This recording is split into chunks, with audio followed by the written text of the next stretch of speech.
Good evening, everyone. Thank you for joining the MARTA Streetcar East Extension public meeting. My name is Content Terry. I am a member of the MARTA project team, and I will be serving as your moderator for today's meeting. Thanks so many of you for joining this call this evening.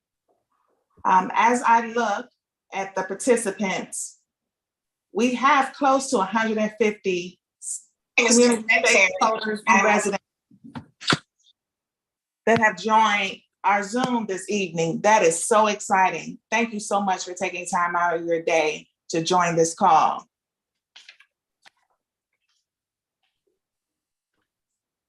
So I'd like to introduce to you the panelists for today's meeting.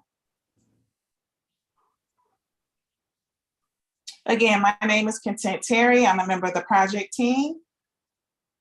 I work on public engagement. We have Brian Hobbs. He's the MARTA project manager who will be serving as today's host. We have MARTA's Deputy General Manager, Josh Rowland, as our panelist, as well as Council Member Faroki. City of Atlanta Council District 3 is here with us this evening. John Saxton with Atlanta DOT. And we also have Jill Johnson with Atlanta Beltline here as a part of our panelists. Before we get things started, I'd like to give us a few housekeeping rules. For those of you who are familiar with Zoom, you're probably accustomed to using the chat feature.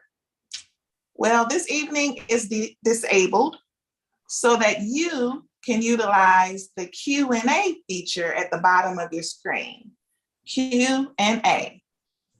If you click on that button, it will allow you to type questions anytime throughout the presentation, at which time we will address those questions during the Q&A portion of the program. Okay, with that, I'd like to turn it over to Councilmember Faroki to give us a welcome. Thank you, Content. It's good to see everyone. This is a fantastic turnout. We had a full house at Dad's Garage last night for an in-person session on this topic, and an even bigger crowd tonight. So this is wonderful to see. It's an exciting moment for the city as we start to see the streetcar expand first eastward, where we have significant populations in the city. The question with transit is oftentimes a chicken and egg one. Well, the chicken has laid the egg on the east side. And so expanding the streetcar out toward Ponce City Market holds a lot of promise from a ridership perspective. This is also to be mirrored by expansion out west from downtown through the AUC into the west side of the Beltline. So this is the beginning of some really exciting and meaningful transformative transit work in our city, something I don't think we've seen in a long time. And I think for most folks, though I know there's probably a range of opinions on this call, something that's been called for and overdue. So this is an exciting presentation. If you didn't see it last night and it's your first time seeing it, it's really a conversation about what the streetcar will look and feel like as it moves through the Sweet Auburn and Old Fourth Ward neighborhood, and what it looks like along the Beltline, what the buffer will look like, what it means on the street, and your reflections and concerns are to be taken seriously by both me and MARTA, who I should commend for hosting this gathering both last night and tonight. This is just a tremendous amount of civic participation, which is always exciting to see. I want to recognize my colleague, Council President Doug Shipman, who I believe is also on the call, a District 2, not District 3, District 2 constituent of mine, and terrific champion of both Beltline Rail and streetcar expansion. So I know a number of council members are excited about this work and interested in this topic. For most of us, it can't come and get built quick enough, but we want to make sure that this gets done with excellence and with thought to what it means both for transit and inclusion, but also from a design perspective, that it fits well with both the Beltline and our streets and the experiences we want to have. So thank you to to Marta for letting me say a few quick remarks. Look forward to hearing what folks have to say tonight, and I'm always available to talk aside from these meetings as well. So thank you to Marta and to ATL DOT and the Beltline for their presence and their collaboration on this exciting project. Thank you, Council Member. I see we have MARTA Board Member Roberta Abdul Salam present with us this evening. And then I have an update. Due to technical difficulties, Brian Hobbs will not be presenting, but Paul Patterson, our technical project lead, will take over the presentation. At this time, I'll turn it over to you, Paul. Okay, well, thank you, Content. So let me just jump into it. Just start off with the agenda. I'll try to do as half a good job as Brian did live and in person yesterday. But just talking through the agenda, what we're going to cover today, we do have a lot of information to present. So first thing we're going to do, though, is we're going to go over what we talked about last time and kind of what we took from the last time we met with you all back in 2021. The next thing is we've got some exciting news to present on what we call the European Best Practices Study, where we had some folks from a Spanish firm come in and take a look at the project and give us some ideas. We're going to talk through, kind of based on that and some of our other research, how we've come up with designs for the Guideway treatment, Guideway protection, and then some of the stop area designs. And then we're going to end with a couple of video clips for the stations. And then we're going to break into if it's anything like last night, a very robust question and answer period. So with that, I'm just going to jump into it. So just to give a brief project overview, the Streetcar Extension project is an extension of the existing Atlanta streetcar loop that goes through downtown. We will extend roughly a mile or excuse me, 3/4 of a mile down Edgewood Avenue, up Randolph, along Auburn to Irwin Street, where we connect with the Beltline Trail corridor and the right-of-way that's been preserved for transit. And we'll extend another 1.25 miles up to Ponce de Leon and Ponce City Market area, where we're our last station. Moving on. Looking at the project schedule, we're right in the middle. With this project, you know, the Beltline project and vision has been ongoing for many, many years and has been started as a grassroots effort. But starting with the successful 2016 More MARTA referendum, this was one of the projects on the list, and the prioritization placed this streetcar extension to Ponce City Market and Ponce de Leon high on that list. So that's why we're here today. And back in 2019, we initiated the preliminary engineering phase of the project, where we've been diving into a lot of these detailed design issues. Moving beyond this point, we'll be jumping into final design, and in 2024, construction, and ultimately opening for revenue service in 2027. Okay, so going back to our previous meeting back in May 2021, some of the things, you know, so we held the meeting on, it was virtual, of course, May 27th. Again, that was just to give a status update and take some input on a few issues, mostly related to the bike, how we were going to treat the bike component along Edgewood Avenue. So that virtual meeting room launched in 2021, and the public survey opened at the same time and closed in June 30th. And the information is linked to that through the website. So the respondents we got from our survey were from all over the corridor. We had, you know, and we broke it up between people who, you know, lived and worked in the corridor to people that played in the corridor and who accessed the corridor. And so you can see the distribution. There were 43 of the respondents worked or went to school in the corridor, 173 would play in the corridor, And then social and business was 189. And then people that lived in the corridor, we had 82 respondents. So a pretty good mix. We're a very diverse area. And so what we heard were the most common concerns based on responses you can see here. The loss of trees and the tree canopy and how we were going to integrate the transit into that was the top concern. And we've been looking at that quite a bit since our last public meeting. Another one was the impact to the trail and the cyclist experience up on the Beltline. Third was construction impacts. So as we kind of move into final design and construction, how will it impact their business and their ability to access the trail? Other concerns included, how it would affect their property values, on-street parking, and whatnot, as you can see. And all of these, the teams have been looking at in the meantime, and there's many of the things we're going to present address these directly today. So one of the direct questions that was asked was the preference for the bike facility going back, is we had a question about whether we wanted to do what's called a bike couplet for how we provide bike lanes for the in-street section with Auburn and Edgewood, or whether we put the entire bike facility on Edgewood, which we proposed what's called a cycle track, which is shown here on the left, which is sort of a bi-directional cycle track on the south side of Edgewood. And of the responses that we got, we had a preference of about 200 were preferring the cycle track, 75 for the couplet. And then there were several that didn't respond.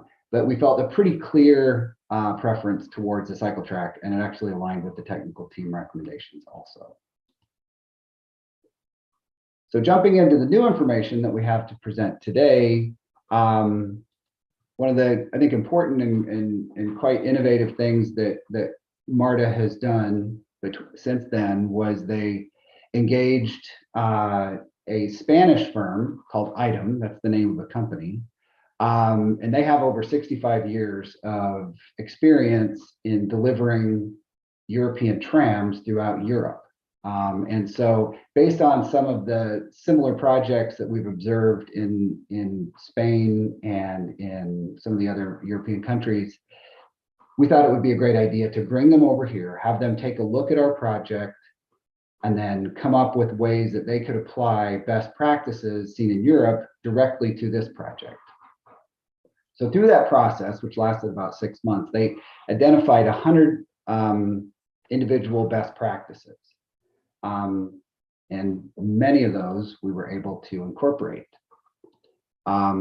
But right off the bat, the 67% of these best practices we were already including in the project, which made me feel pretty good. We're already headed in a pretty good direction. There were 6 in particular that were new concepts that we thought were a great new idea that we decided to add to the project. One of those is what we call the delineation curve, or the white line, which this is quite interesting. And this is mostly to do with safety. And basically what it does is it visually displays sort of the envelope that the train will operate in. And so without putting up signs or anything like that, it tells people and the operator of the train where people should be and where people shouldn't be, because we don't want anybody getting in the way of the train. We want to maximize safety as much as possible. One of the other key takeaways was the issue of grass tracks. And so I know from the beginning of the Atlanta Beltline it's been one of the visions is to have grass track up on the Beltline to preserve a more park-like atmosphere. But as we began this study, we also wanted to balance that against the operating and maintenance requirements for MARTA, and also the US-based codes and regulations. So one of the things we were able to do is we actually came up with a compromise design that I think incorporates some of the best of both of these. One of the ones that's still under consideration, there are several recommendations that we're not quite sure if we want to move forward with yet, is one of those, for example, is illuminated bollards at crossings, which can give another, one, they're just nice to look at, but 2, they're also can provide another safety component to indicate that train coming. There were 17% of the recommendations that we were not able to move forward with, and many of them for when we literally had no choice. That was one of these, and particularly there's actually a rail section that is preferable for tram type in-street rail that's called girder rail. You can see a picture of it there, but it is not domestically produced in the United States, and so with Buy America requirements associated in America, in the United States, sorry, we're just unable to move forward with this type of rail. And so that's one that we did have to set aside. From that, let's jump into the guideway treatment, which is generally how the track is going to look and what the structure of the track is going to be. And this is with regard to on the belt line. In the street, it will remain basically as it is now, concrete slab. But up on the belt line, there are three basic types of track. There's concrete tie and ballast. There's grass track, which is common in European tram systems. And then there's embedded track, which can be in street or not in street, like is shown here. Then there are other sort of variants on that include things like brick pavers. You can do it with asphalt and concrete, and then some combination of grass and concrete. So there's a lot of things you can do, a lot of options. So the four main options that we felt were most applicable up on the belt line were one, what we call a retained ballast track with maximized green space. So we minimize the amount of ballast and maximize the amount of green space. The other one was embedded slab with grass edges. And then the other one is what's called grass over ballast. And then there's what's called direct fixation, which has a full concrete. Basically, we bury the embedment and then put grass on top of it. Sort of based on operations and maintenance requirements and aesthetics and the environmental sustainability aspects, we've honed in on two. One is the retained ballast with maximized green space. For some of the special track work and crossovers, of which we have two on the belt line, we feel like this is a requirement just because it's hard to get that type of equipment otherwise. But then for the bulk of the corridor, the vast majority, we intend to use what we've called the embedded slab track with grass edges. We've actually adapted the slab design that's in the street, made it slightly narrower, and then provided a soil and subdrain system both between both of those tracks and outside that will allow the grass to be healthy and properly drained. Because the last thing, and we've seen this in some demonstration projects in the United States, is if the grass can't be healthy, it can be a real problem. So where we've applied these is shown on this map. Green is where it would be the embedded track with grass. The yellow is where we would have that ballast track for the special track work. And then what's shown in orange is actually a lot of places where we have bridges where there would be no sun, and we actually propose what's like a decomposed granite outside the slab, which would be more like a rock garden look. Okay, so another key point as the design team has been studying this project is what we call guideway protection. And with this, there are many ways to do it. Starting at sort of one end of the spectrum, there's what we call edge delineation. Edge delineation is just providing a clear visual difference between kind of where you're supposed to go and where you're not supposed to go. So you can see you can do that with landscaping, you can do that with curbs, you can do that with furnishings and grass. But that could be a little uncomfortable in areas where the train's going a little fast. And so there are some other barrier or some other pedestrian deterrent type barriers, which if somebody really wants to cross it, they could jump over it. But it is an effective deterrent, such as low chain link fencing, even something as simple as the rope, the yellow rope, which many people may have noticed out on the Beltline today, which keeps people from walking on the grass. Or some sort of post picket fence, wrought iron looking fence. This is actually in Charlotte, rail trail, very similar application. And then there's sort of the far end of the spectrum, which is a full-on barrier, which pedestrians would be unable to get over. And these would be higher chain link fences, some of the welded wire panel fencing like you might see out on the Beltline today, granite walls, and the like. So these are all potential ways to protect the guideway. At the same time, we want to honor the work that the Atlanta Beltline has put into developing their typologies, which are the style of materials that they have applied throughout the corridor, which provide a lot of the quality look and feel that everybody's come to enjoy about the Beltline. So we fully intend to honor those to the greatest extent possible. And some of those options, which you might recognize, are the Carl Stahl fence on the right. And then there's another style of fence called the banker, which is on the lower on the right. And those are shown here in their details as they appear in the Beltline typologies. One of the other ones in the Beltline typologies, which has not been built yet, actually, is what's called the cable safety fence. We found an example of this where it is installed in a transit application. It's here on the left, and that's in St. Paul, Minnesota, near the University of Minnesota campus. You can see how it was installed, incorporated with grasses and landscaping to the point where it almost becomes invisible. But at the same time, it effectively would, deter people from walking onto the track, and it maintains a high level of safety. So working through these options with the stakeholders at the city and Beltline and MARTA and the rail operations, we feel like this cable safety fence provides the optimal level of safety, at the same time providing that look and feel of openness in a park-like setting that everybody wants to achieve up on the Beltline. You can see here in a rendering, we've laid that in.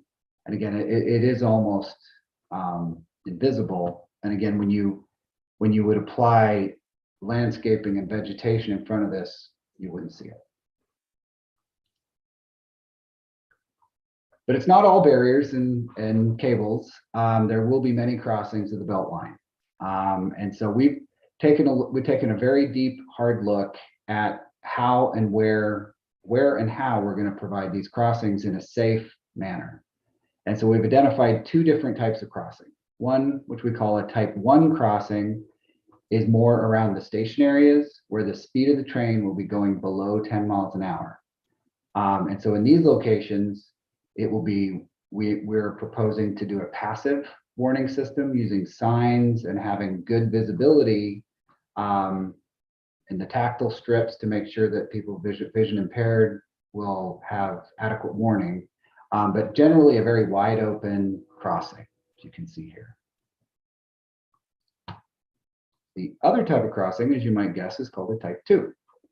And this type of crossing uses a couple of little tricks to try to make the people crossing the tracks, one, slow down. So they have to navigate around barriers to cross, but there are no gates. So there would be flashers to indicate that the train is coming, but there are no gates. And so, but the act of turning according to these gates will force the person to, one, dismount their bikes, two, slow down, and three, look in the direction of the oncoming train. So they're doing several things to enhance safety. And again, these are for when the train will be operating between 10 and 25 miles an hour between the stop locations. Another very important issue that we heard is how are we approaching trees up on the Beltline? Although the fact that the guideway for the transit has been preserved from the get-go, trees have been planted, and we didn't exactly know what species of trees were going to interact with the guideway. And so, one, we wanted to make sure whatever trees we're going to have on the Beltline are going to be healthy and are going to be able to thrive to a full mature height. And so the things we had to take a look at is we had to take a look at how above ground, the overhead wire and the train itself doesn't get too close to the trees and the canopy. And then below the ground, we had to take a look at the root plate of each tree based on its size, we can only impact that so much before the tree becomes unhealthy. So ultimately, we want to work towards getting trees adjacent to the tracks, especially if they're very close, like between the trail and the tracks. We want to make sure that they're the species of tree that is compatible, a tall columnar type tree that can grow to its full healthy height is ideal. So throughout the entire Beltline corridor, we spent several months tweaking the track alignment to have the maximum or to have the minimum amount of impact on trees on both the roots and the canopy. And so we looked at every tree up on the corridor. And where we could, we realigned the track. Specifically, one location where we were able to save a row of trees was up near the skate park, where we were able to shift the track by a few feet and save the whole row of trees between the trail.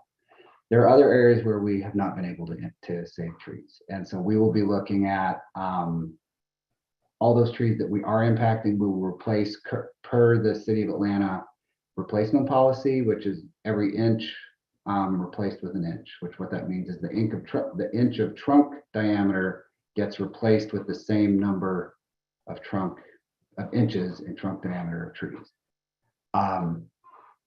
So, and just as a summary of the initial analysis that we've done is we actually did impact 150 trees on the Beltline. We were able to protect 111. And so we will be replacing all of those trees as part of this project. And when we do protect them, we're going to be knowing exactly what the transit envelope needs to be and how it needs to be protected. And so we'll be selecting from a palette of trees, sort of one that are compatible with the ABI Beltline typologies, but also the transit. And then with those trees, we'll also be looking at the entire, landscape and green space around the tracks, supplementing those with grasses, hedges, and the like.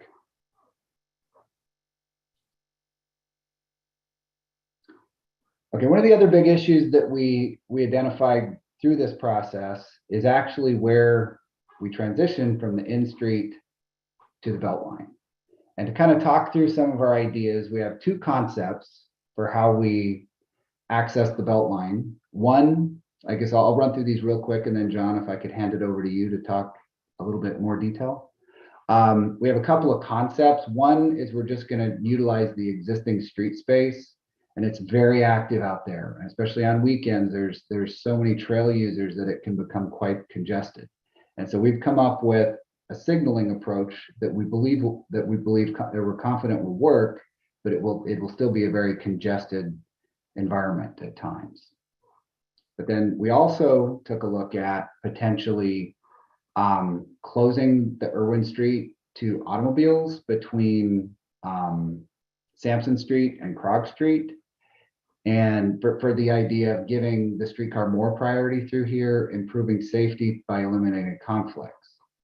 I don't know if John, you want to talk about that just a little bit more? Sure. Yeah, happy to jump in. We've gotten a lot of questions about this in the chat. So I'm going to answer part of those questions here, and then this, I think, will be one of our first Q&A questions that we'll want to get to. Mm-hmm. So in terms of a lot of questions just about how to improve operations for the streetcar, kind of based on the existing conditions. And there's a lot of lessons learned that we have from the existing streetcar that we've incorporated into the design here. And part of that is thinking about where can we prioritize the street and the right of way for transit and other modes. So if we were to look at just a single block for this streetcar extension, this crossing at Irwin, as Paul mentioned, will be challenging if it's operating in street. A preferred scenario to prioritize transit operations would be to limit vehicular access for this one block of Irwin Street. So if we can flip to the next slide, what we're proposing to do in October is to test this out. And this is where all of my transit priority advocates in the chat, we want to make sure that we're getting your feedback when this takes place in October. But what we're proposing is to do a 1-week demonstration closure of this block of Irwin Street between Auburn and Sampson and Krog, so where the Beltline crosses Irwin Street. And this 1 week demonstration is going to really yield two pieces of data. So one, it's to model and observe what the traffic impacts are going to be. So where does traffic go, and what are the impacts of that if Irwin is closed to vehicular traffic? And then two, to get survey data and input. And I think a big part of, as folks have noted in the chat, a big part of improving operations for transit is to provide dedicated right-of-way. We know that. It's also a political decision. So I would encourage you to reach out and let your elected representatives know that you think it's a worthwhile exercise, and you support the opportunity to dedicate right-of-way for transit operations, both for this project and other more MARTA projects. So we will keep you posted kind of next steps after this meeting, as we're beginning to reach out to residences and businesses and neighborhood groups just about the timing of the proposed closure. But again, it'll just be a 1 week closure to vehicular traffic on Irwin Street, open to bikes and pedestrians and other trail users using other modes, but closed to vehicles for that 1 week demonstration. Okay, great. Thank you, John. There we go. Okay, so let's jump into the stop area designs. Another area we spent a lot of focus. First, I just want to talk about the stop area designs for the in-street, seeing how we're adding just one at Boulevard. We wanted to kind of stick with the theme of the Atlanta streetcar corridor, keep it simple, keep it mostly transparent. So you can see that's kind of how we've maintained, we're looking to maintain a very similar style on the in-street. On the off-street and the Beltline is sort of a whole different context for the station areas, and a much bigger opportunity, and it's a lot more to blend in with the Beltline typologies. So going back to the original palette that was developed for the whole system, and we took a look on the left of sort of how that was envisioned, but now we're applying the transit, the more I don't say realistic, but we're getting down to the how to build and design transit system with fare collection and all sorts of passenger amenities. We've sort of taken the Beltline typology, refined it, and come up with a very simple design that I think works really well. So how do we apply these? That's what's really important. And so we have 5 for each station area. We've got 5 short clips taken from the video, which best demonstrates how we intend to design and ultimately build these station areas. So take a look at these. So I know this says Edgewood at Auburn, but it's Edgewood at Boulevard. Kind of how that lays in. We have 2 side platform stations. You see the cycle track on the right. That's actually the south side of Edgewood. You see how the station platforms are extensions off of the existing sidewalk, and there's quite a bit of pedestrian space provided. At the next one, the Auburn at Irwin stop, you can see in the foreground on the left, or on the right, is Studioplex with Water Tower on the left. Represented on the right is actually a building that's under construction. Here we've provided side platform stations. We've added a sidewalk on the left side of the street here, just before Irwin.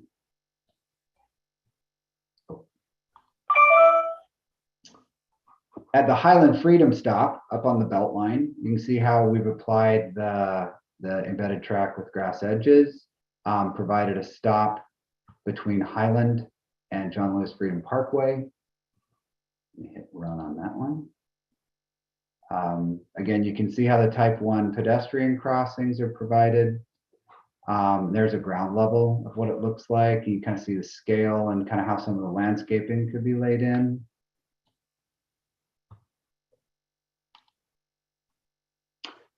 And then at one of the mid-stop crossings, this would be one of those type 2 crossings. This is near Lady Bird at John Wesley Dobbs.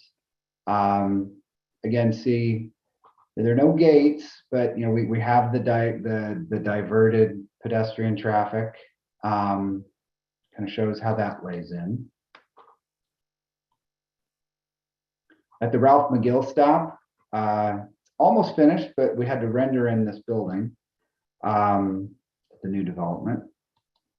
You can kind of see how that is. 3-tree hill here with the tree preserved.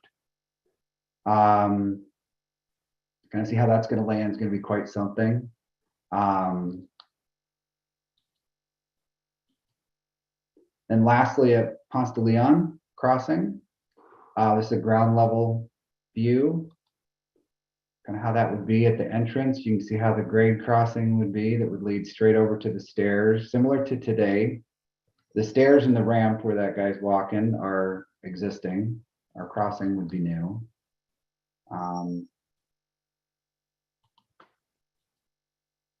Here's kind of an aerial view of that same thing. Got the new apartment building that's under construction on the right. Kind of provides a little bit of a perspective there. And then from the south side of the station, kind of a ground level view. Okay. And with that, I am going to pass it back over to, I see Brian has resolved some of his technical issues. And so I'm going to pass it back to Content and Brian to kind of bring us through the Q&A section and relay to you some of the ways that you can reach out and get involved. Great, thank you, Paul, for that. You did an excellent job on the presentation.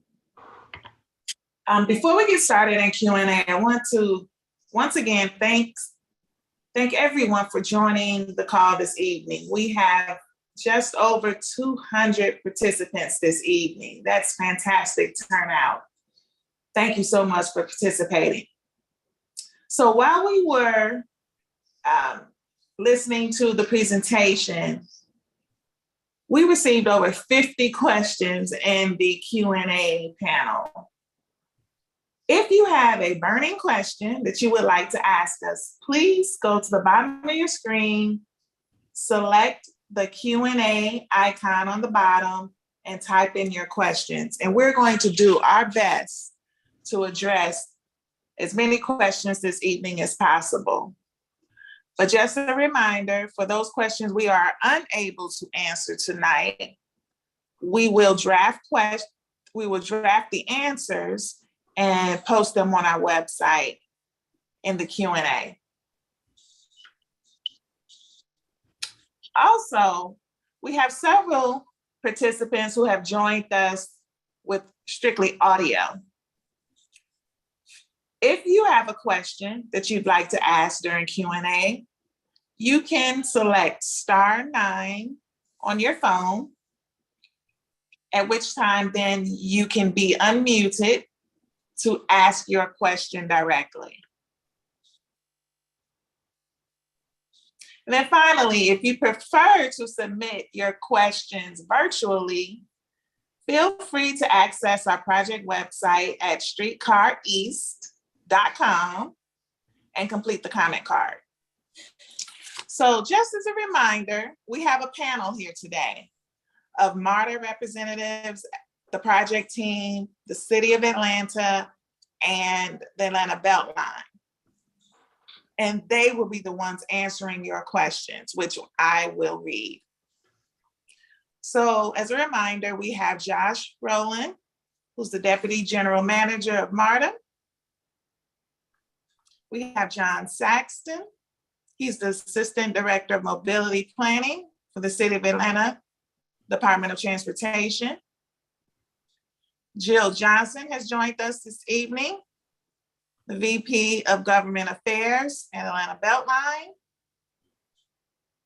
We have Paul Patterson, our Technical Project Lead, who just provided the presentation.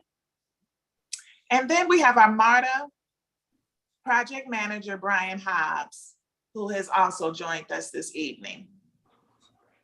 So if all the panelists can make sure that they are on video, I will proceed and ask questions for you to answer. First question. Why does the MARTA expansion not include direct connections to existing MARTA stations like 5 Points and Inman Park. Thank you, Content. And I'll start this question off, and panelists feel free to, on the MARTA side, chime in. Essentially, what you have, if you remember from the referendum in 2016 and past 2017, we had a series of projects that were selected. Many of these projects already had terminus stations, and starting points. And so what we tried to do at MARTA right now, we try to stick to that, what was agreed upon.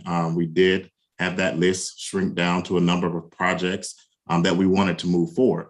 And this extension was one of those projects with regards to where this was going. The Beltline already has right-of-way. And then you have to remember there are other projects as well that we will be looking to implement that will make the connections to the MARTA stations. But as it stands for the Streetcar East extension, these are the limits that were set and agreed upon at this time. Again, there are other projects that will continue to move us forward to connecting directly to a MARTA station at some point.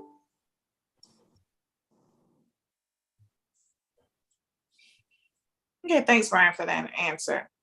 Okay, the next question, and I'm paraphrasing. So with all of the expansion projects that MARTA has or is working on, there's been some contradictions in ridership numbers as well as costs for construction and implementation. What confidence should we have that the costs and ridership projections for the Streetcar East project are accurate?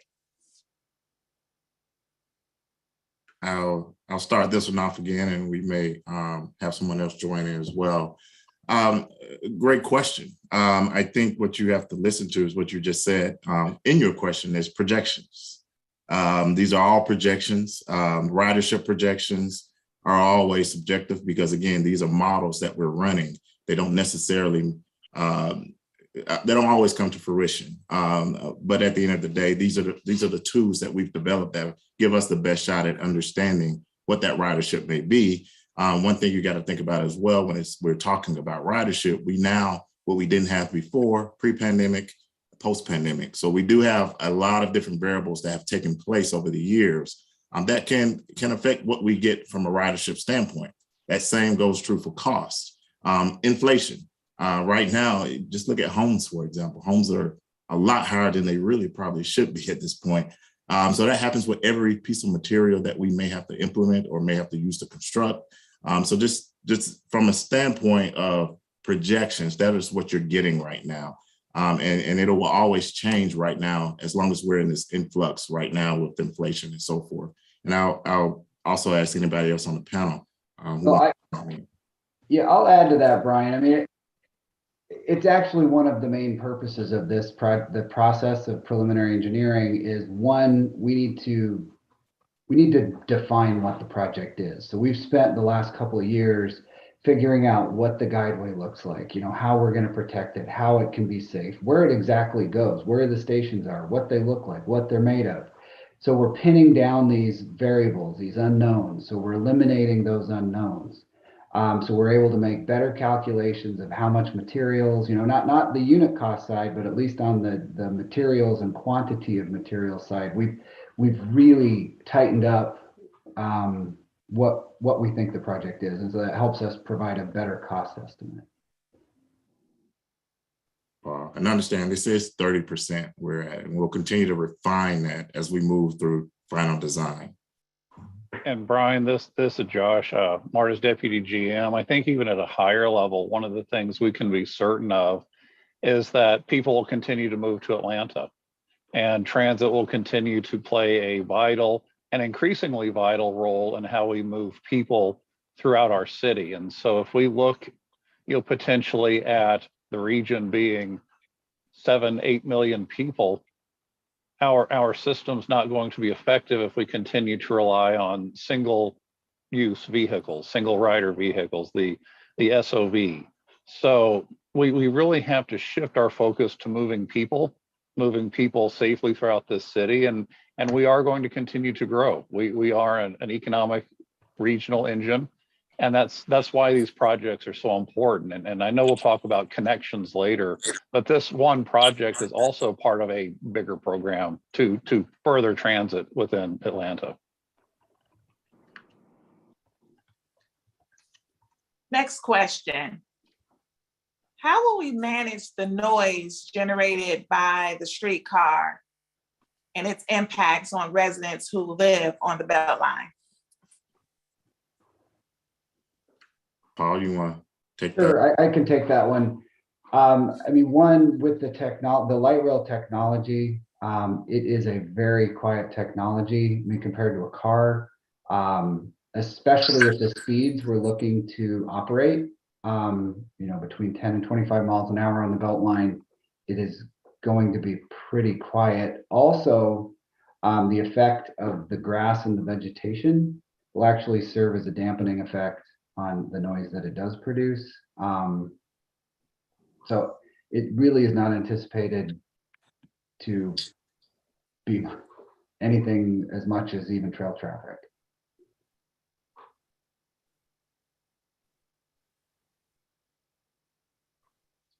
Okay. Another question. Many residents are concerned about years of construction impacts. What are these impacts going to be, and how are you going to mitigate them? Yeah, and so we definitely understand the concern around construction, as we saw that as one of the number 3 things that we saw, top things that we saw as concern on the survey. What you have to understand right now is we are at 30%, so we can't right now give you very concrete information around what type of impacts you're going to see. As we get more into final design, you will start to hear more about what this looks like from a construction impact standpoint. So the next phase, we will start talking about a lot more about what that looks like. Paul, I don't know if you. That's exactly right. I mean, the first thing to determine impacts is figure out exactly what we're building. I think we've got a pretty good idea of that now. So now we'll start getting into methods and techniques of how we intend to do it. There will be staging. Our intent right now is to maintain the trail as open the whole time. And the same goes for Edgewood. We want to maintain access along Edgewood at all times. We're going to have to reconstruct the street, so parts of it will have to be closed, and we've got to take a really close look at that and how the impacts are managed and how it's communicated to the businesses and the public. So exactly like Brian said, one of the big points of final design and moving forward is figuring out how we're going to build it.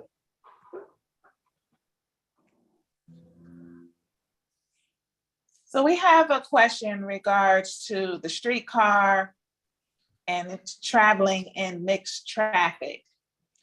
What steps are the city and MARTA taking to address the challenges of the streetcar traveling in mixed traffic? Yeah, so I'll kick this one off, and other folks feel free to jump in. I think this is a really important question.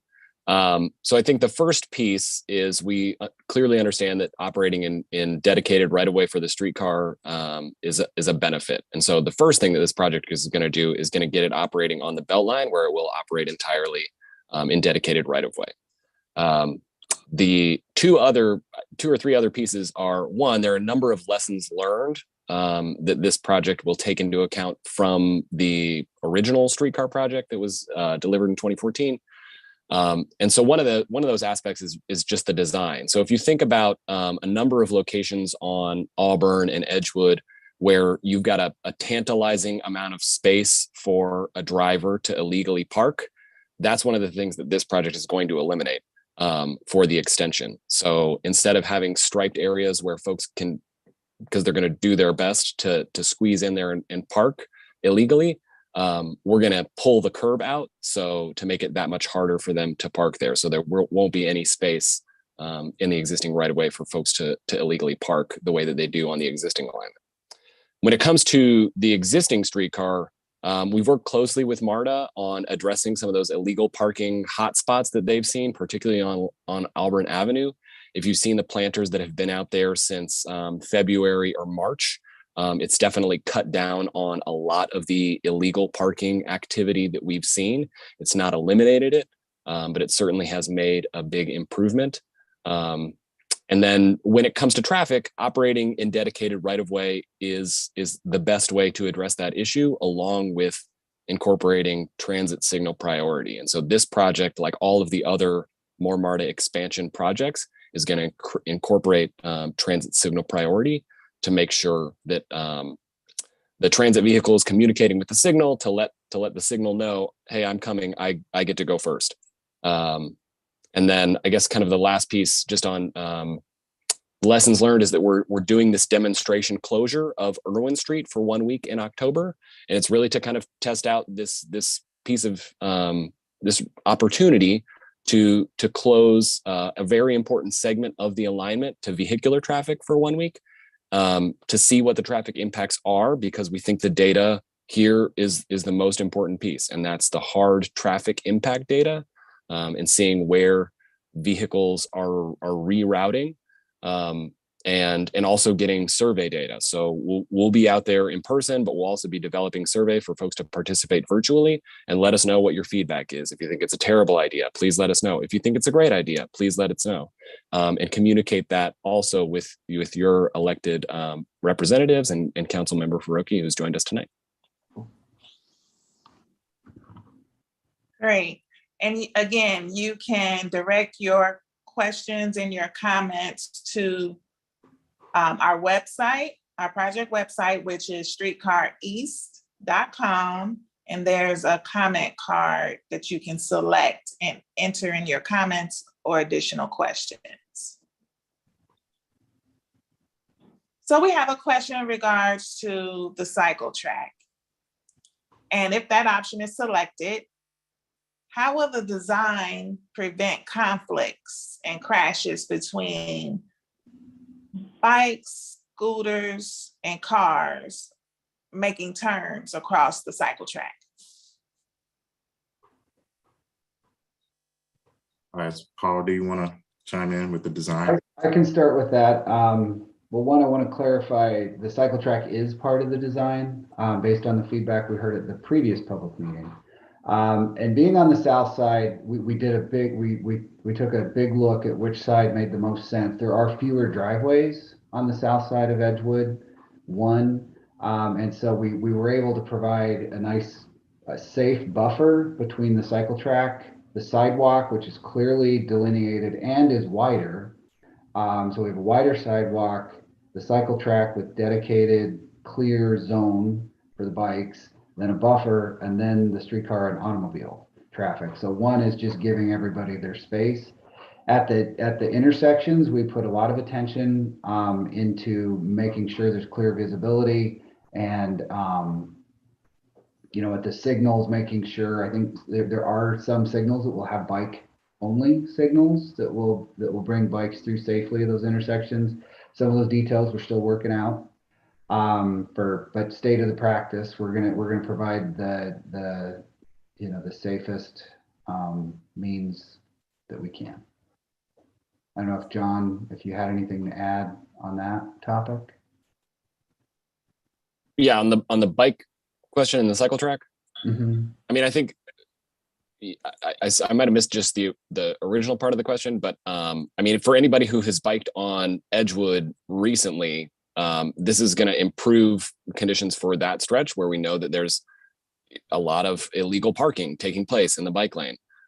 So this is going to provide a buffered, separated cycle track on the south side of the curb that will then tie into the existing on-street lanes on either end of the project extent. So for this section in particular, it's going to provide a much safer condition, and we will certainly incorporate design and City of Atlanta review of those crossings at the intersections, just to make sure that they're safe, and probably including a bike only and pedestrian only signal at those locations. Mm-hmm.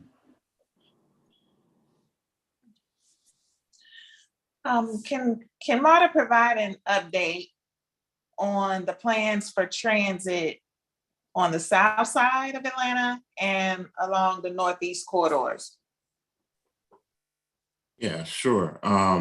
So you may have heard about 6 months ago, we did do a study. That study was to look at the north and south expansion, from on a Beltline perspective. And so that study we completed, and we're looking at things and what came out of that. The Streetcar East study was part of that.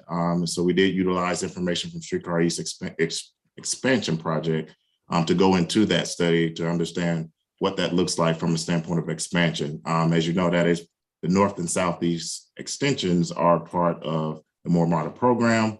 And then there are some other projects as well on the south side that we're looking at that is a part of the More Modern program. So while we haven't moved on those, we are already looking at what that looks like from a standpoint when we start moving those projects forward.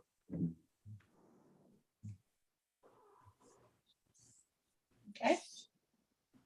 We are seriously concerned about the proposed closure of Irwin Street. This will divide neighborhoods of Inman Park and Old Fourth Ward. How will residents who use this street get where they need to go? Yeah, I think that's one of the key pieces of what this demonstration is trying to do. So certainly we're going to treat this the way that we would any sort of construction related lane or street closure that takes place within the city of Atlanta.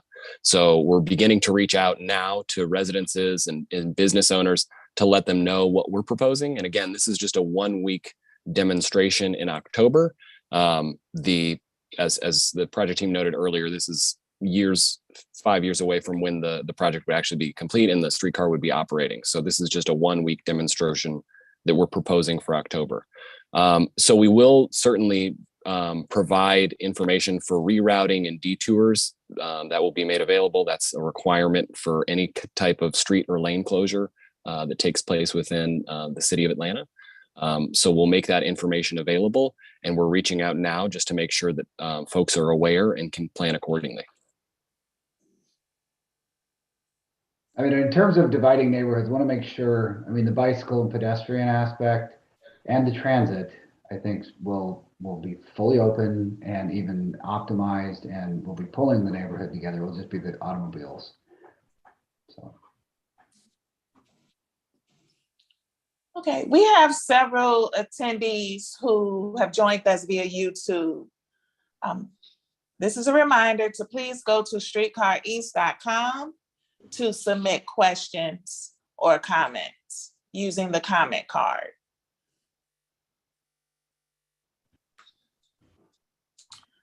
So we have a question in regards to East Side Trail. The trail is very crowded already. What are options for adding additional light individual transportation lanes in the corridor?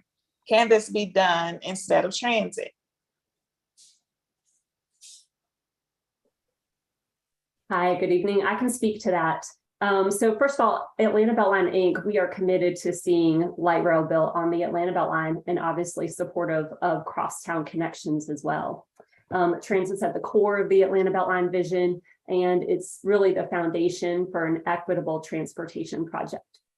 And that being said, we do recognize how busy and how popular the East Side Trail has become. We spent much of 2021 installing what are called soft shoulders. So if you've been on the Beltline recently on the East Side Trail, you may have seen there are 3 foot wide soft shoulders of recycled rubber and small stones that have been installed next to the concrete trail. And the idea is that this will lead to some separation of pedestrians from cyclists. It gives people a place to step off out of the way if they want to have a conversation with friends, if they want to take a rest.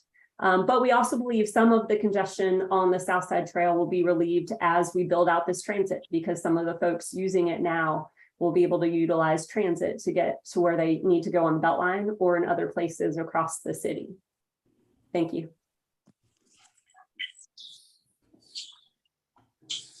Okay, we have a few questions just in from YouTube.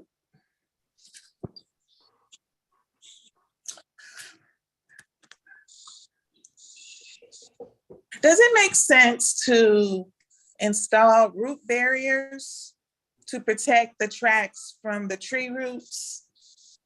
And I assume that this is instead of removing and replacing trees that have large root systems. I can take a crack at this one. I will say that is definitely one of the things we're going to look at. There are techniques. One of them is root pruning, which is actually can train the trees to grow where you want them to grow. But then also, like when we put back trees, we want to make sure and provide soil areas that encourage growth where we want it. So there's a lot of different techniques that we're going to use, some to protect in place, some to provide for healthy trees in close quarters. So we're going to be looking at a lot of things like that. Okay, another question. Are there ridership estimates for this project? In addition, what about projections for job creation and economic impact? Yeah. I know we didn't talk about those today, but Yeah. do we have some answers? Yeah, I mean, so ridership.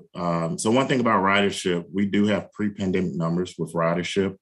And those numbers, as you know, because of the pandemic and the way people are now working from home more, we've actually are going to be looking at that again. We're not going to be able to use those pre-pandemic numbers only because we know people work differently. So we are going through an exercise now that we're moving to the next phase where we will be looking at the current ridership post-pandemic.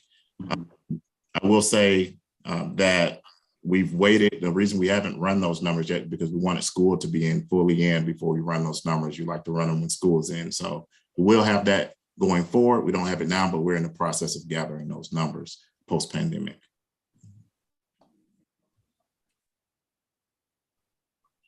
Was there a second part to that question? I don't remember.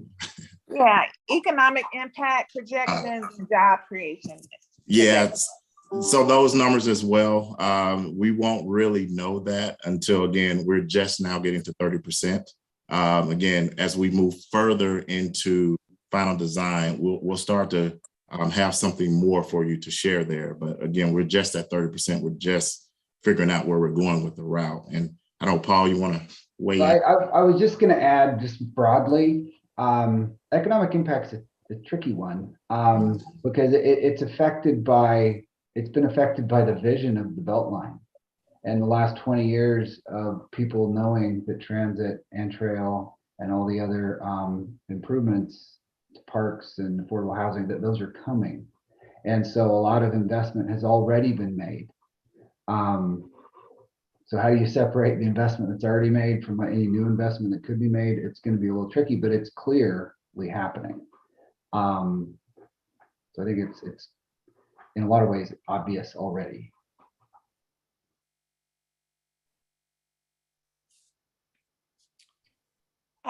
There's a question in regards to moving the streetcar in existing traffic and how it responds to stoplights. So how or what is being proposed to address those challenges and to get the streetcar moving faster and more efficiently? Yeah, I think we addressed a similar question before, but I would kind of go back to a couple things. So one, the demonstration closures to test out what creating an important one block segment of dedicated right of way connecting to then all the dedicated right of way on the Beltline. It's to test that out and to get feedback from everybody here in residents and businesses.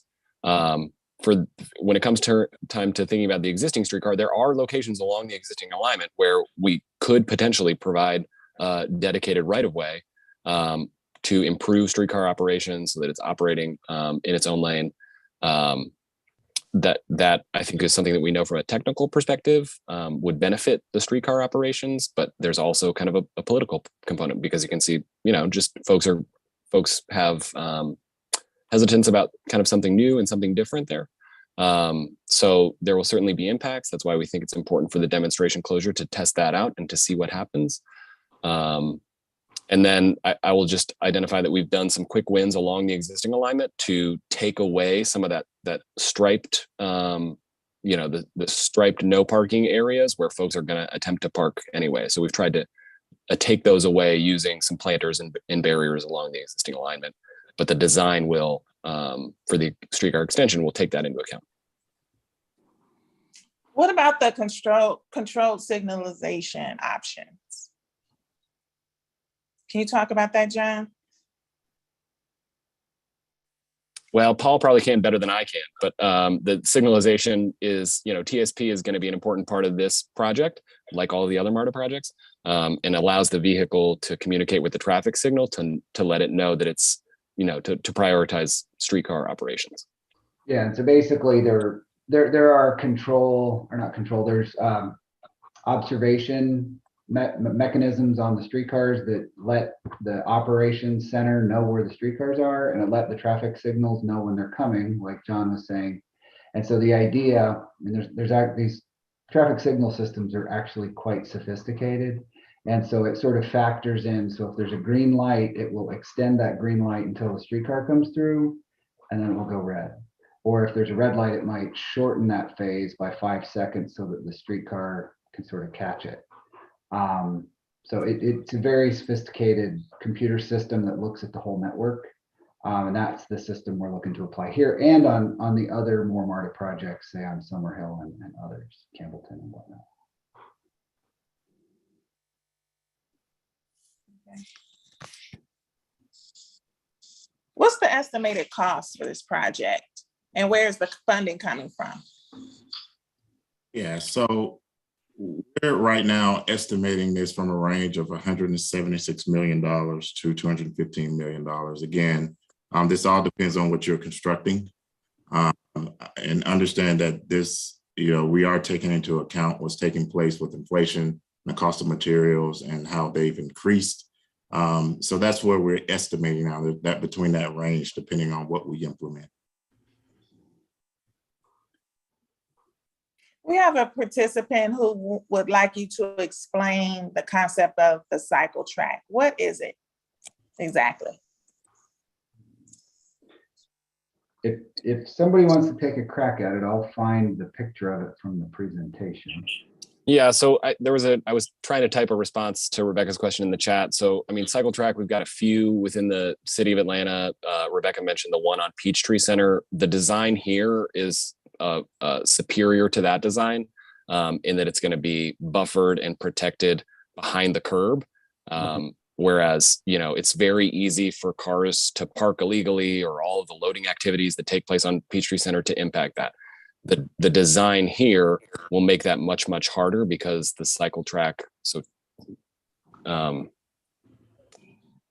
you got a picture there. So kind of two-way bike facility on the same side of the street that is buffered by striping here, but for this project, it'll be behind the curb to provide additional protection for cyclists.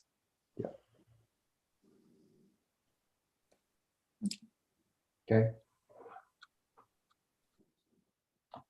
And so there's a question in regards to the streetcar terminating at Ponce. How will it turn around? That's a great question. I can take that one, Brian.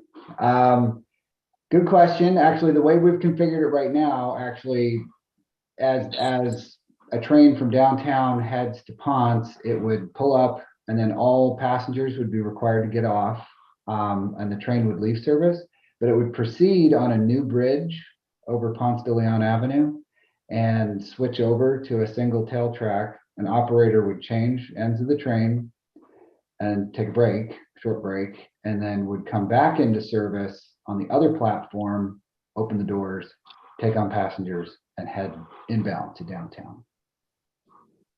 So that's what's called a single tail track. Hopefully that answers the question.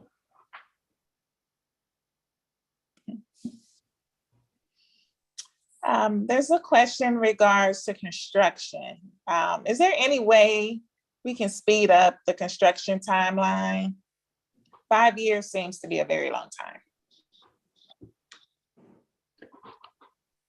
I will start that, and then I'll maybe someone else can chime in, maybe our deputy general manager can chime in. But from a construction standpoint, there are always ways you can speed up construction. But however, there are many factors that determine that. And so some of these are environmental factors that we have to look at. Can we get the materials? Can we get the cars? Can we get some things in on time? And can we finish design in a certain time frame?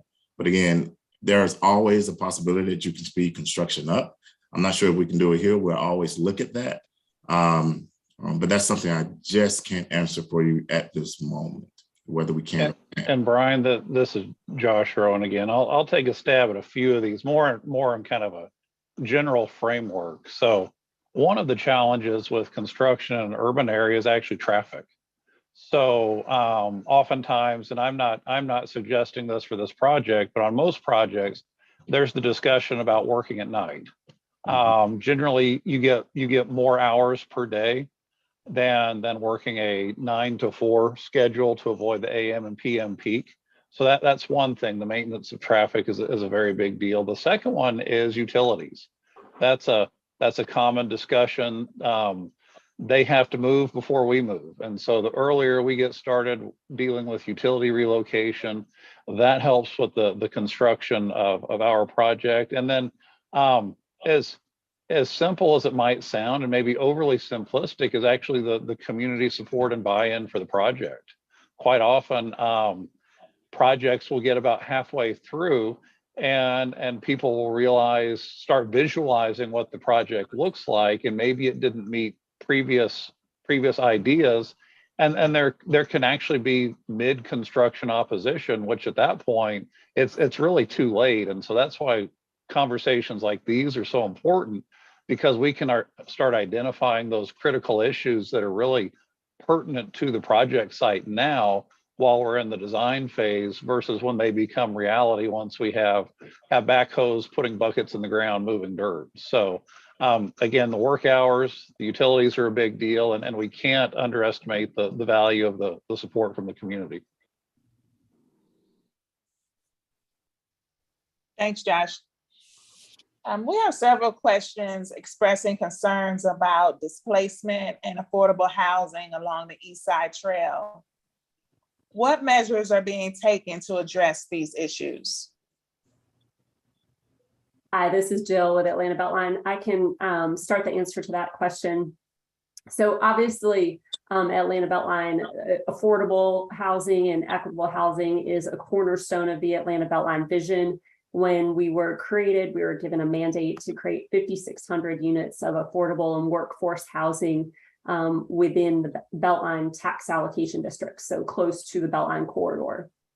And we have a multi-pronged strategy that is underway to ensure that we've got affordable units being preserved or created. Obviously, in years past, we've worked with the city of Atlanta to create an inclusionary zoning policy. That's basically a law that went into effect back in January 2018. It requires new multifamily rental properties to ensure that either 10 or 15% of their units remain affordable. We at Beltline have even gone further, where we are actually strategically purchasing and then selling land that we will not need for transit or for trail, but with the requirement that with that development comes new affordable units along the Beltline, and that is around the entire corridor, East Side, West Side Trail, Northeast, around the entire 22-mile loop. We're also working to incentivize additional affordable units, longer and deeper affordability, using our Beltline Affordable Trust Fund dollars. Those are parts of the local funding that we receive that we set aside specifically for affordable housing. It's been a huge priority of our leadership, as well as the city's leadership over the last several years. And certainly, I think the number of units that have been created is growing and growing significantly each year. And then we are also working to, through our nonprofit partners, to make sure we've got things out there like homeowner empowerment workshops or workshops for renters. We want to make sure that protecting residents is really, it's really something that's paramount to us. And so we want to make sure everyone's armed with the right education. And then obviously future work continuing with the city to look at the city's zoning laws, to look at, is there anything that we can continue to do to continue to incentivize affordable housing? I know I just listed a lot of different efforts underway, but I really thank you for your question. It's a very important one. And when we're building out this transit infrastructure and the Beltline, want you to know it's being done with an eye towards equity and intentionality. Thank you. Jill, while we have you, there's a question in regards to the existing trail. While tonight we've been focused mostly on transit, can you discuss any enhancements that are planned for increasing the Beltline experience for pedestrians? For example, widening the trail for foot or exercise traffic, or creating a dedicated bike lane? Sure, thanks for the question. I think I spoke a little bit about some of this before. I think the good news is that there's been a tremendous influx of funding for the Atlanta Beltline. We're really focused on continuing to build out the mainline trail to complete the 22-mile loop. You may have seen recently, our CEO announced that 80% of the Beltline trail will be under construction or complete in approximately the next 24 months. So that's very exciting. That means we're building new trail in new parts of the city for folks who haven't been able to experience the completed Beltline trail yet. We are also, we have done things recently, I mentioned this a little bit earlier, continue to do what we can. Obviously, every part of the corridor is different. We go through 45 different neighborhoods, every mile, even every half mile, we're dealing with different topography. The width of our right of way may be different, but where possible and in the busiest areas, what I spoke to a little bit earlier, we have taken measures to try to help with congestion in some of the busiest parts of the East Side Trail by expanding with a 3-foot wide soft shoulder for pedestrians on both sides. But, you know, continuing to do something like putting in a cycle track per se on the Beltline, that's currently outside the scope, certainly outside the budget of our current plans right now on the Beltline. Okay, thanks, Jill. For those of you who have dialed in and only using audio through their phone, remember you can hit *9. That will raise your hand and we will unmute you so you can ask your question to the panelists. Again, those who are dialing in can select *9 on their phone to raise their hand and ask their questions verbally. So we have a question, well, we have several questions in regards to the future operations of the streetcar. How frequently will the trains run?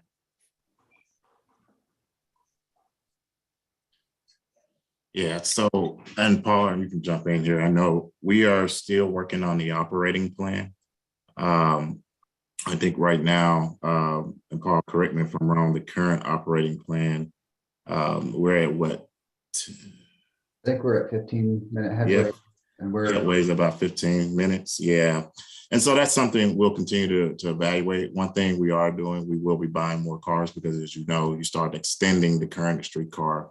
You will, in order to keep those headways or to make them shorter, you need to have more capacity to do that.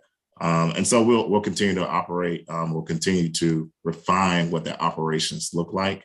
Now that we are at 30%, you'll now get an opportunity to see what those will start to look like in the future. So you'll hear more about that as we move forward in the design. Yeah.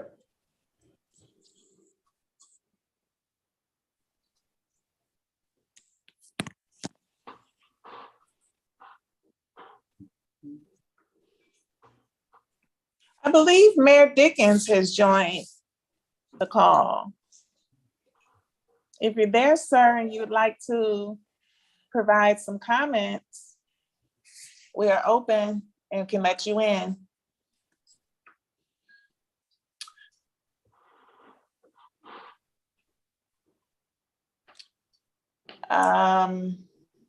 Just as a reminder, again, we're unable to answer all 114 questions that have been posted this evening.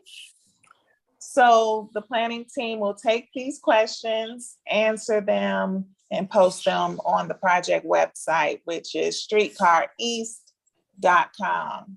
So stay tuned.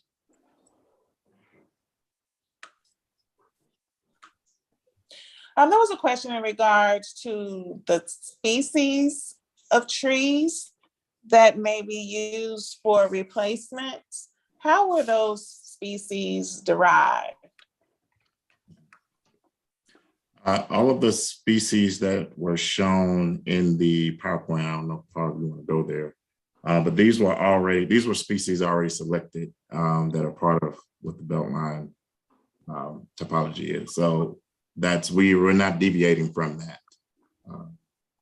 Yeah, well, I think there's a lot. I mean, there's a lot of different trees that would be applicable up on the Beltline. Again, I'm not an arborist, but no, we have urban designer, landscape architect folks who are working with us. And so again, these are sort of trees that would work. In final design, we're going to figure out the trees that we're going to plant and that would work best and be the healthiest. And working clearly with the Beltline and Trees Atlanta and many other folks. In the options, there was a option to have grass along the tracks. Mm-hmm. How will that be maintained? Did you want me to jump in, Brian? That is a good question that we've been wrestling with quite a bit. And one of the things that we wanted to learn from our European partners, because frankly, there have been a few applications of this in the United States in demonstration segments that hasn't been as successful as what we've seen in Europe. So we have adopted some design methodologies for, the soil underneath this and the drainage and the right planting mix to ensure that it can be healthy. Again, if it's not healthy, it's not going to be good. So, I mean, based on some of these things and again, getting deeper into the design, we're going to really fine tune our approach on that. Yeah, and we're thinking, thinking through things such as what type of grass, how, certain grass grows certain heights, thinking through that as well, working with our maintenance team to really put some what I'll call, and what we got from our European friends, really put some rules and things around how we're going to actually maintain that. But there's still a little ways to go about what type of grass we're going to use. So we'll get there, but we're not quite there yet. And beyond the main, like the types of grass too, is who's going to do it. And that's a huge part of what we're doing right now, is figuring out moving forward, who's going to be responsible for what. Right. Be it MARTA, be it Parks and Rec, be it Beltline, be it the adjacent property owners. There's a whole bunch of folks involved. We have a few hands raised. Can our technology team unmute them one by one so they can ask their question?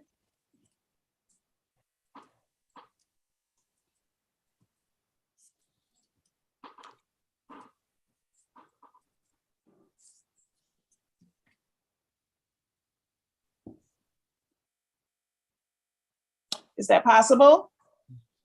Hello. There we go. Hi. Hi. I wasn't exactly sure how this worked. Well, we can hear you.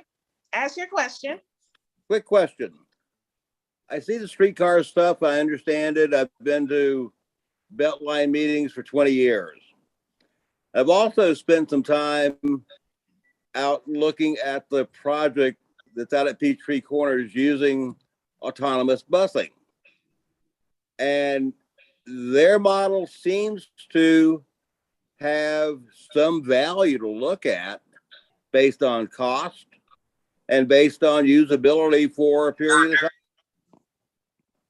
And I haven't heard anybody discuss another option outside of putting the streetcar on the belt line. So is there another option discussion in the background that we're not aware of? Yeah, so for this extension, we have not discussed other options with regards, and like you said, autonomous buses may be one of those options. But for this particular extension, no, we have not deviated from what was originally looked at, and which was the extension of the streetcar, because we do want to make sure that the current streetcar is viable. And so we want to make sure as well that we want to stick with the plan, which was already moved forward from an environmental standpoint as well. Other corridors, I can't say that at this moment, but this one in particular, no, we have not looked at autonomous buses for this corridor.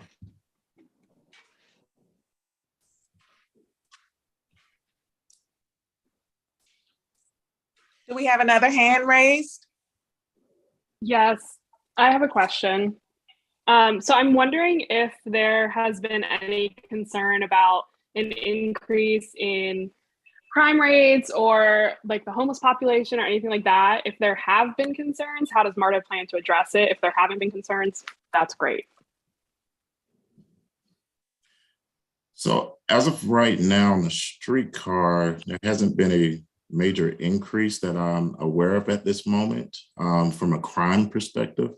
I will have to go back and get more numbers to answer that question. So that may be something to follow up with you on, but we haven't seen, from my knowledge at this point, any increase in crime. I don't know, Beltline wants to answer from a Beltline perspective.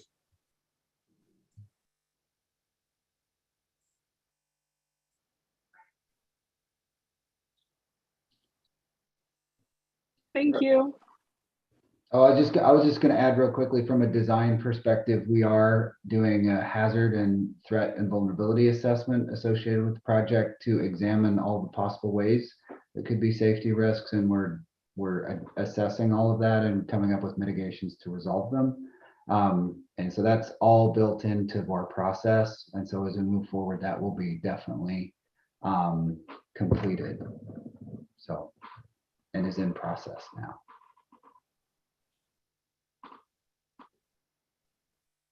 I think we have at least one more hand raised.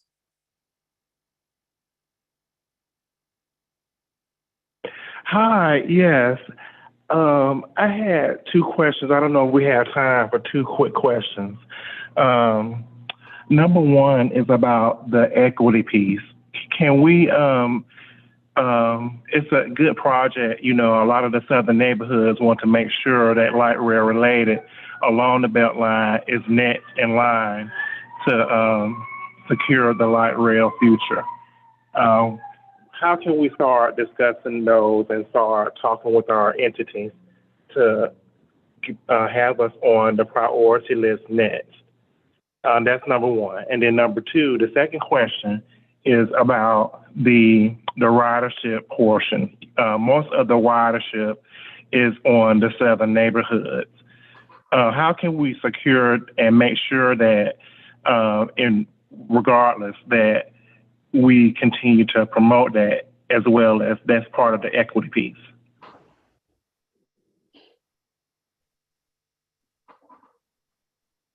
I want to make sure I heard correctly about the first part of that question, which was around equity, I think, and the prioritization list. Content, was that right? Yes. Okay, and so, you know, we've had this list for a little while now, the prioritization, which, you know, we agreed upon with the City of Atlanta and other stakeholders about moving things forward. Now, that prioritization, that is something we are looking at as well. Again, can we move anything around? Can we move anything up? That is something we are looking at now as well. I can't speak to the fact that if it's going to change or if it isn't, but that is something we are evaluating. And from an equity standpoint, that list was derived with equity in mind. As you can see, projects on the south side, as projects on the north side, we did have equity in mind when we developed that list, and that list was approved. I'm not sure if our Deputy General Manager is on, but if he wants to chime in, I can also, before I answer the next question. I think Josh answered it really well, this question yesterday, when it came to kind of thinking about what the More MARTA program did right. And part of that was prioritizing, projects like Campbellton, Summerhill, Metropolitan Cleveland, ART. So those are the projects that are going first. Those are the projects that are going to be first to be delivered. So I think Josh would answer that question perfectly yesterday, but I won't. I'll defer to him. Well, and John, you did a great job. We have certainly gone into this with projects on the south side being a priority, and I'd reiterate what we said yesterday. When you look at this first wave of projects, the two that are naturally in the lead are Summerhill BRT and 5 Points, and then moving together, really tracking pretty closely are Campbellton and Clifton. We're soon going to be escalating up to our program governance committee, which is a joint group of City and MARTA, the Cleveland and Metropolitan ART projects. So there's quite a bit on the south side that's moving early in the program. So more to come on that. And Brian, as always, thanks for the question, and thank you for elevating this important issue.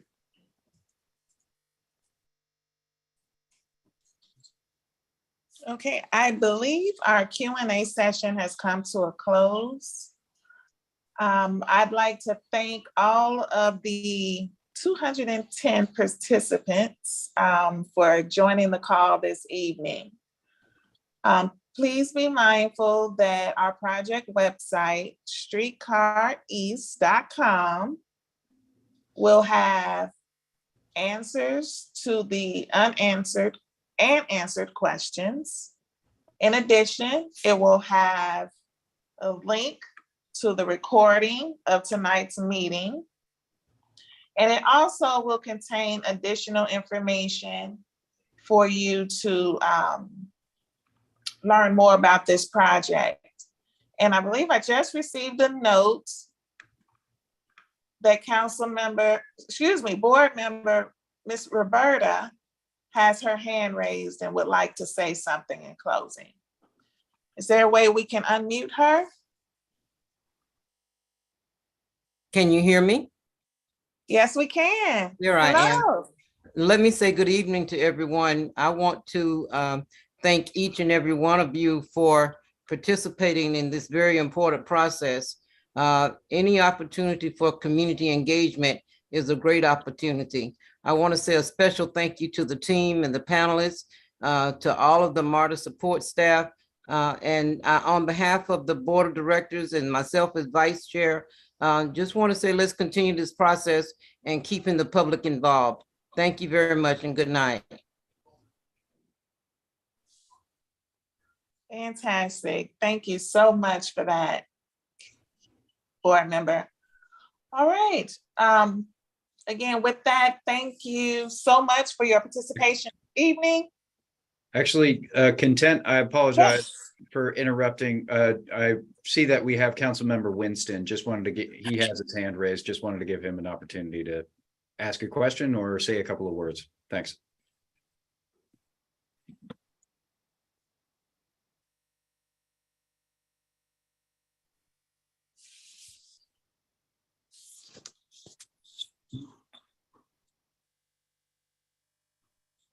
Okay, actually, I think we might have lost him. Sorry, carry on. Okay, no problem. Again, if you're interested in staying up to date to the Streetcar East Extension project, please sign up on our website. So you will receive project information via email if you sign up at streetcareast.com. Leave your comments and your email information, as well as any questions that you were unable to ask this evening. All right, thanks again for all of our panelists from the city of Atlanta, from Atlanta Beltline, and MARTA. With that, I wish you all safe travels and a good night. Thank you all.